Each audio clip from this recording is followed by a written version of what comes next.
BRS ఎమ్మెల్యేలు తనపై తప్పుడు ఆరోపణలు చేస్తున్నారన్నారు షాద్నగర్ ఎమ్మెల్యే ఈర్లపల్లి శంకర్. భూభారతి బిల్లు సభలో ప్రవేశపెట్టే సమయంలో ప్రతిపక్ష ఎమ్మెల్యేలు పోడియం వద్దకు దూసుకెళ్లే ప్రయత్నం చేశారని తెలిపారు ఆయన. ఈ టైంలో కింద పడిన పేపర్ తీసి విసిరేశానే తప్ప బీఆర్ఎస్ ఎమ్మెల్యేలు చెప్పిన దాంట్లో వాస్తవం లేదంటున్న ఎమ్మెల్యే శంకర్తో మా special correspondent Sunil face to face.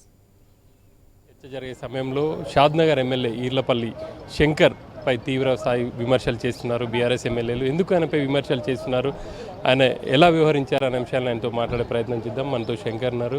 ఏంటి అసలు ఎందుకు మీపై బీఆర్ఎస్ ఎమ్మెల్యేలు తీవ్ర స్థాయిలో ఆరోపణలు చేస్తున్నారు? సోదరులారా నమస్కారము. ఈరోజు సభ ప్రారంభమైన సందర్భంలోనే హరీష్ రావు గారు ప్లే కార్డ్స్ తీసుకొని వచ్చి సభకు నడవనీయకుండా భంగం కలిగించి ప్రవర్తిస్తూ ఉంటే 10 నిమిషాల తర్వాత కూడా ఎన్నోసార్లు స్పీకర్ గారిని వాడిని కూర్చోండి అని రిక్వెస్ట్ చేసిన కూడా కూర్చోకుండా విచ్చలవిడిగా సభా మర్యాదలకు భంగం కలిగే విధంగా హరీష్ రావు గారు పోడియం మీదకి ఎక్కి ఒక దశలో స్పీకర్ని పట్టుకోనికపోయిండు. మార్షల్ కంట్రోల్ చేసిన తర్వాత వివేక్ అనే ఎమ్మెల్యే గారు ఒక బుక్ తీసుకొని కూడా స్పీకర్ని కొట్టడం జరిగింది. తర్వాత కౌశిక్ రెడ్డి పేపర్లు చించి కూడా స్పీకర్ మీద చల్లడం జరిగింది. తర్వాత ప్రజెంట్ మన రెవెన్యూ శాఖ మంత్రులు శ్రీనివాసరెడ్డి గారు ఈ యొక్క చట్టానికి సంబంధించిన ఆర్ఓఆర్ చట్టానికి సంబంధించిన బిల్ ప్రజెంటేషన్ చేస్తూ ఉంటే మాన్యువల్గా అతను కూడా పట్టుకొని వస్తే నేను ఆయన ఎంబడే కూర్చున్నా కాబట్టి నేను ఈ పేపర్ కింద వర్త తీసుకొని కౌశిక్ రెడ్డి మీద వేయడం జరిగింది. ఇది వాస్తవం.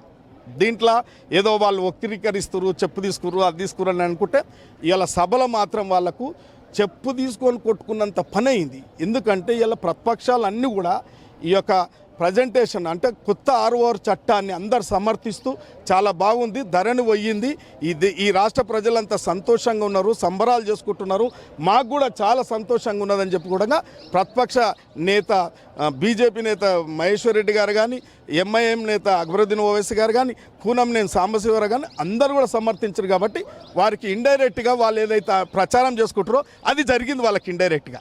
మొత్తానికైతే మీరు చెప్పు చూపట్లేదు అనేది అయితే వాస్తవం. ఇది సభలో అన్ని రికార్డులు ఉంటాయి. ఇవాళ అన్ని సభల్లో ఉండే ఇన్ఫర్మేషను ఏదైనా ఉంటే ఎంక్వైరీ వేసుకోవచ్చు, ఏమైనా తప్పు చేసినట్టు ఉంటే శిక్షించ కూడా చేయొచ్చు. ఈరోజు వాళ్ళ వ్యవహార శైలిపై మీరేమంటారు? ఇవాళ తెలంగాణ ప్రజలకు ఒక మంచి కార్యక్రమం ధరణిలో ఆ రోజు ఏ ఉద్దేశంతో తెచ్చిరో కానీ ధరణి ఈ తెలంగాణ రాష్ట్ర రైతాంగానికి ఒక గుదిబండిగా మారింది. వాళ్ళ కష్టాలు వర్ణాతీతం. అంటే రెవెన్యూ వ్యవస్థ అంతా విధ్వంసం అయిపోయింది. గ్రామీణ స్థాయిలో కూడా రెవెన్యూ ఎలా ఏదైనా చిన్న చిన్న కుటుంబ సమస్యలు ఉంటే వీటిని ఎక్కడైనా పరిష్కారం చేసుకుందామంటే కూడా వారికి పరిష్కార మార్గం ఎక్కడ దొరకలేదు. 3 సంవత్సరాల నుంచి కూడా ఎన్నో కుటుంబాలు బజారున పడ్డాయి. సమస్యలు పరిష్కారం కాక ఇవాళ ఎక్కడ చేసుకోవాలని తెలియక ఎన్నో ఇబ్బందులు పడ్డారు. కాబట్టి ఇలా ఆ రోజు ప్రతిపక్షంలో ఉన్న రాహుల్ గాంధీ గారు మా పార్టీ నేత కాబట్టి ఇలా రైతాంగానికి తెలంగాణలో ఉన్న రైతాంగం పడుతున్న బాధలు రెవెన్యూ యాక్ట్ ధరణితో ఎన్ని ఇబ్బందులు పడుతున్నారో ఆ రోజే రాహుల్ గాంధీ గారు చెప్పారు ఈ యొక్క ధరణిని తీసి బంగాళాఖాతంలో వేస్తామని చెప్పడం జరిగింది. అది వల్ల వాళ్ళలాగా ఏదో గడీలలో కూర్చొనో 4 గోడల మధ్యలో కూర్చొనో చట్టం చేయలే.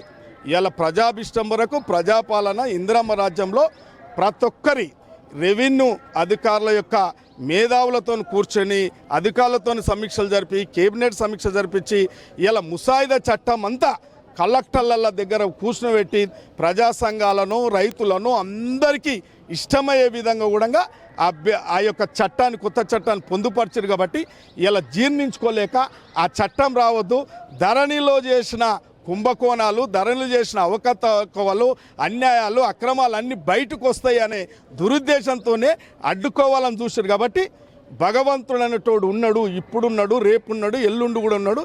శాసనసభలోనే సాక్షాత్తు ఏదో దుష్ట శిక్షణ శిష్ట రక్షణ కాబట్టి ప్రతి ఒక్కరు కూడా ప్రతిపక్షాలు అన్నీ కూడా సమర్థించినాయి. వారికి భంగపాట. ఎందుకు మిమ్మల్ని టార్గెట్ చేసిండు వీరు? సామాజికంగా మా ఎట్లాంటి ఎస్సీ స్పీకర్గా ఉన్నాడు, ఒక బీసీ ఎమ్మెల్యేగా ఉన్నాడు, వీళ్ళని టార్గెట్ చేస్తే భయభ్రాంతులకు గురి చేస్తే తప్పుడు అనారోపణలు చేస్తే భయపడతారు అనుకుంటారు. భయపడే సమస్యనే లేదు. ఇంకా రాజకీయంగా పరిపక్వత చెందుతాం. తెలియని విషయాలు ఉంటే కూడా తెలుసుకుంటాం. తప్పకుండా వారి యొక్క రాజకీయాన్ని పొందబెడతాం. స్పీకర్గా దళితుడు ఉన్నందుకే బీఆర్ఎస్ ఎమ్మెల్యేలు ఈరోజు సభలో ఇలా వ్యవహరించారని చెప్పేసి కూడా ఈర్లపల్లి శంకర్ చెప్తున్నారు. తనపై బీఆర్ఎస్ ఎమ్మెల్యేలు చేస్తున్న ఆరోపణలో వాస్తవం లేదు, తాను కింద పడిన పేపర్ తీసి విసిరేయడానికి ప్రయత్నం చేశాను తప్ప చెప్పు చూపించలేదని చెప్పేసి కూడా ఆయన చెప్తున్నారు. అవసరమైతే అసెంబ్లీలో రికార్డులు చూసుకోవచ్చు అని చెప్పేసి కూడా శంకర్ చెప్తున్నారు. Over to studio.